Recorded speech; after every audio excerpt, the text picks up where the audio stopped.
We're in the Ignite attachment group today on Facebook, and the subject came up about tire ballasting.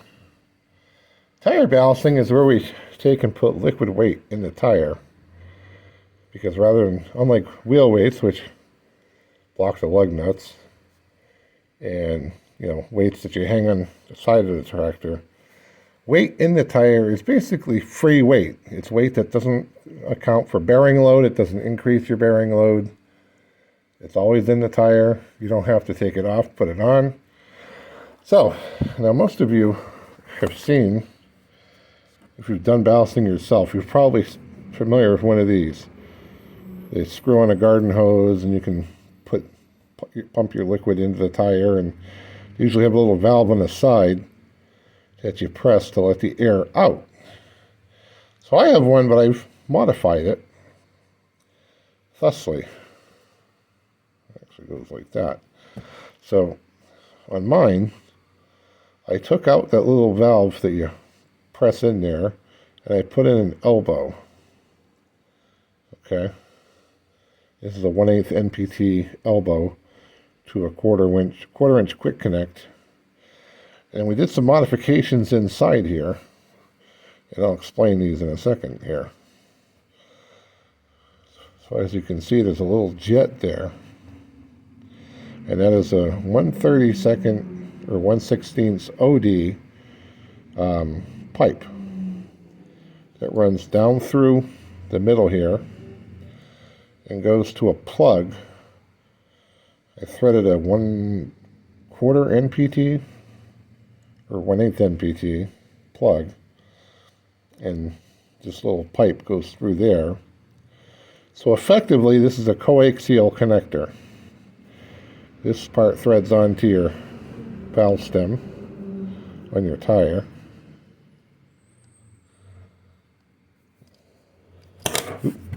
So this part threads onto the tire valve stem. This part goes onto my pump. So my ballast comes through here, comes through this little pipe in the middle, this 1/16 pipe, and shoots right out through the center of the valve stem.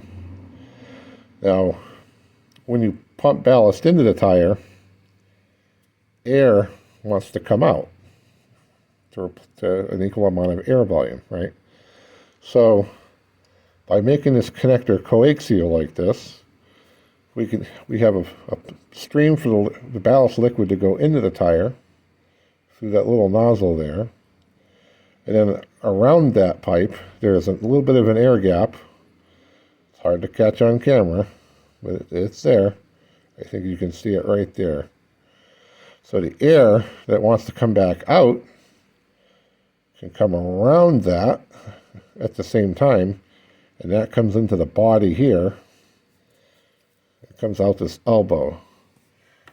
And then what we have, I can get an end of it. We have some of that plastic tubing that, when it's all set up, goes on there. And meanwhile, we have this hose that comes off of our pump. I'll show you that in a second. So that's our rig as it gets attached to the valve stem. Ballast comes in through here. From here, goes through that little pipe in the center, goes into the tire, and then the air that wants to come out comes back around the outside of that little pipe, goes through the main part of the body here, and can come out through here, and any liquid in that air, whether it be foam, mist, or whatever, can go into this tube, which goes right back into the container that we're pumping from, and that lets us recover any leakage that would normally happen. Because normally when you have little pop-it valves, sometimes you get fluid that squirts out, and it makes kind of a mess. So this is my setup on this end of it, and I'll show you the pump end in just a second. Okay, so what we have for this, our setup here, I've got my container for my ballast. Just for the demo here on the bench, it's just filled with water.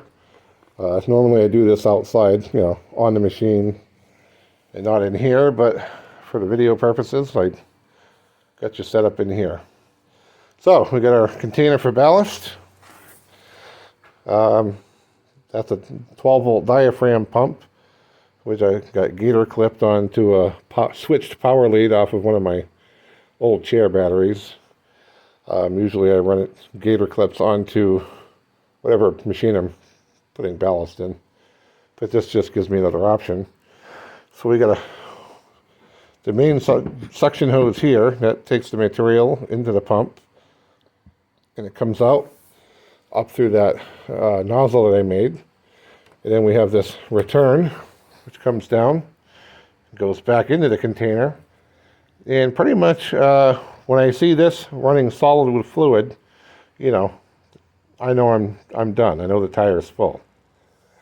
So that's the setup. And with that, let me get kind of set up here to do a little demo. And we're going to fill this tire full of water. This is just a tire I had kicking around. It came off of a 110 or something.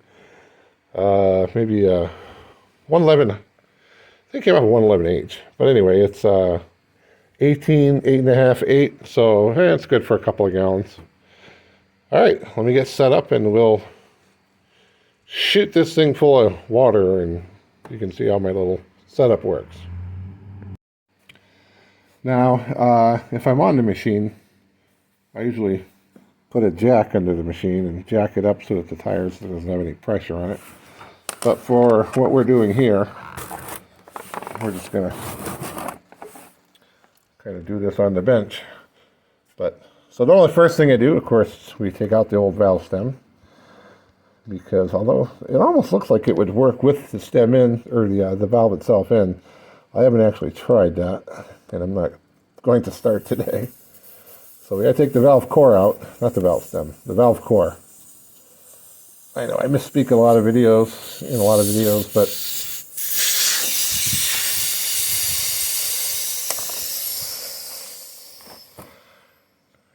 full disclosure, I did take a little bit of air out of here earlier, so I wouldn't have to wait too long.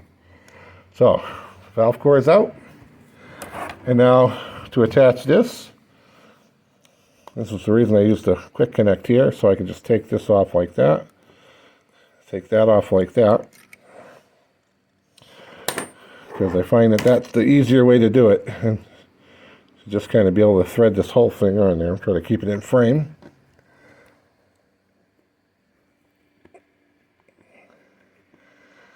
Working around the camera, that's a little different.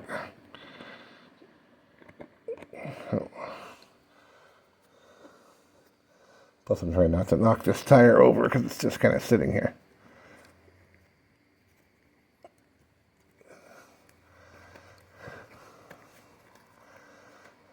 Yeah, we're on there, it's going. Okay, so there, now we're threaded onto the tire. This end's nice and tight. So I'm going to put my liquid line here. This is the ballast coming in right through the center of that core, of that valve stem anyway. And then this is the return. And the air should come out of here as the liquid's forcing the tire to fill up in volume. The air is going to come out the outside and in through here and back in our container. And then all I got to do is turn the switch on.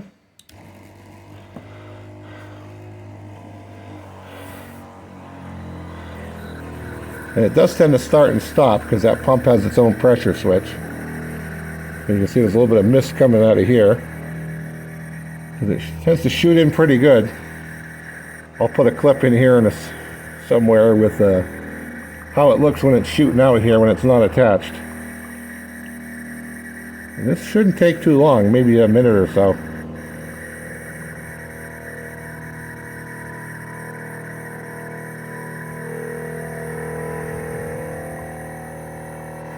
I probably should have scaled this too. You could see the difference in weight. But it's probably going to go up about 15 pounds. And there we go. Now it's pumping solid liquid. I can see this tube is full. So, that's it. Now we know that this is full of ballast up to at least the valve stem point. They say you should shoot for about 70-75%. And I'll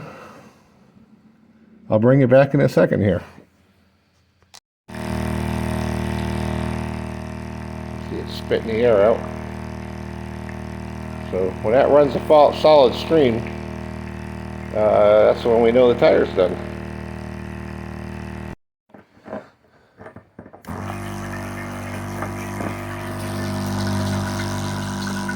That's what the flow is like without the valve stem adapter. And I'll make a mess on the floor and show you what it looks like with the adapter on.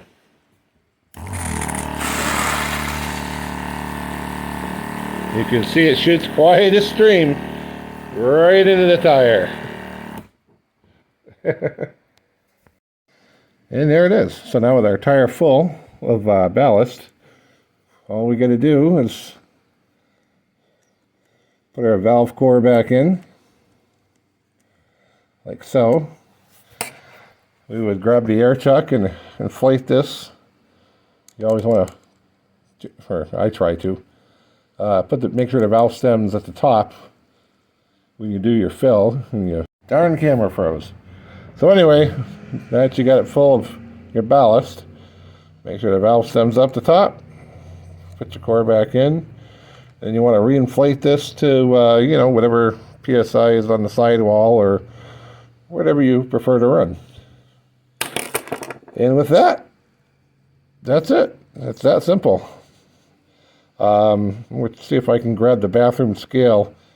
I actually have the other tire, so I didn't take away this when we started, but it should be the same as the other one.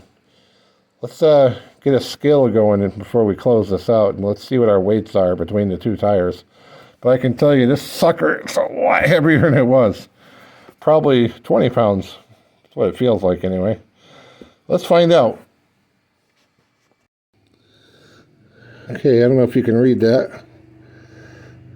That's 15.4 pounds. So 15.4 pounds for the empty wheel, the stock wheel. Okay, and 28.4 pounds. So 28.4 for the tire that we just filled. All right, so here's the conclusion. So we started with 15.4 on the tire and wheel combination. We ended at 28.4. That's filled to about 70%, 75%, maybe a little more. We gained 13 pounds. Not bad. And if you divide that up into the weight of pure water, because this is straight water, this isn't ballast. 1 gallon of water weighs 8.34 pounds. We ended up with 1.6 gallons of ballast added. That 13 pounds is free weight. It didn't cost us any space on the chassis. Didn't cost us anything on the wheel. We didn't have to bolt anything to the wheel and wear out holes or studs or anything. You know, it's really the way to go. Before you put wheel weights on or anything else, the first thing I always recommend is, or the first thing I always ask is, are the tires loaded? Because that's your first best free weight to put on your machine. And this is how I do it. I'm sure opinions may vary on whether that was the best way to do it, or somebody might think my little adapter is too much. But hey, this is how I've been doing it for a long time, and it works for me. It works for everybody I've done it for. And there it is. I appreciate you watching.